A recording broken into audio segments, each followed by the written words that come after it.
Here, read this. Woof. The fog has rolled in since yesterday morning and brought with it further ideas. I made a video yesterday about the documentary Angelou on Burns, which was about Maya Angelou's trip to Ayrshire and a sort of literary pilgrimage to Burns country. But something I didn't mention in my video was the way she described the differences between her conception of God and the conception of God in Burns's time. She talks about the kind God of the African American church and the distance between that God and the one found in the brimstone sermons of Burns's day. I thought it was interesting to compare that to how she talks about Burns himself, her faith in Burns as a generally decent man. She's a lot more lenient on Burns, the man, than most biographers or other scholars are. And I was saying how this is not so much a case of separating the art and the artist as seeing him in the round and reading him in the right order.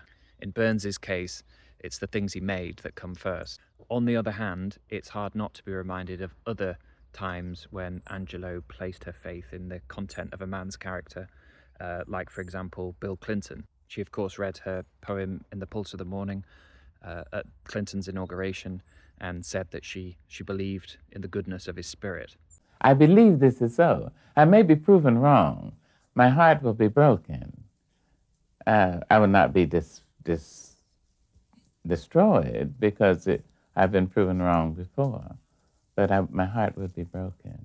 Watching the inauguration now and seeing how Clinton has lived off the association between himself and Angelou, it's very difficult not to see it as Clinton's using of her to burnish his image. And if I may be repulsive enough to quote myself, I've written about this habit of Clinton's in relation to Christopher Hitchens' book, No One Left to Lie To.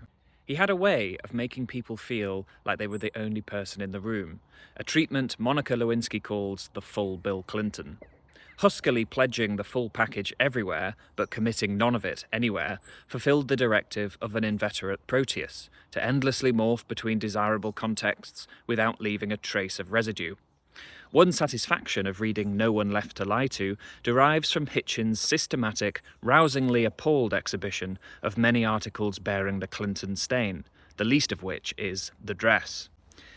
Take Clinton's wild attempt to pass himself off as one-quarter Cherokee, a textbook exercise in hustling a profit for the full Bill Clinton while staking only a small portion.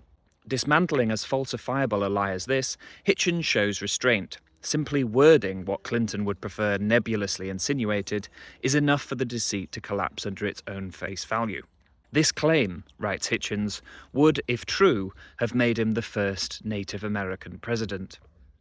Equally absurd were the identities Clinton mopped up without even trying. Toni Morrison called him the first black president. During his impeachment crisis, Gloria Steinem came close to naming him the first female president, too. Whatever you say of Bill Clinton, no other biracial daughter of America has climbed as high as he. That was a piece I wrote for Critical Quarterly, which came out a year or so ago. I'll link below if you'd like to read the full article. But speaking of repulsive, the other thing it reminded me of is a recent conversation I heard on the Majority Report between the host Emma Vigeland and a guest Jennifer Welch. And what they were talking about is the surprising way that Donald Trump has been embraced by American Christians. Surprising given that he clearly has all the Christian feeling of a botfly, but also because he is, of course, a criminal, a pervert, and a makeup-wearing imbecile. But it's really not so surprising was the argument of Jennifer Welch, who grew up in Bible Belt America, where she says the people are used to an Old Testament God, a fearsome, terrible patriarch whose spirit is mirrored and embodied by a gang of grifting, gaslighting pastors. I'm not shocked that Christians like him. I know people on the coast were shocked. I was not shocked one bit.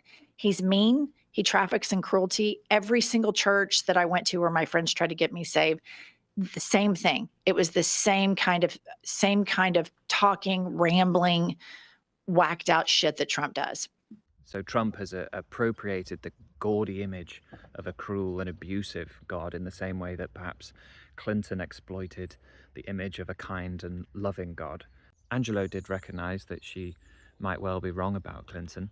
And while it is easy to dismiss as naive anyone claiming a politician has a spirit, never mind claiming that it is one of quality, I think when it comes to assessing poets, not presidents, I find a lot to admire about Angelou's faith, which seems to be more about what use they are to us now and not what they actually did hundreds of years ago. It shows a way that potentially bad people can be composted over the years into good ideas, good symbols.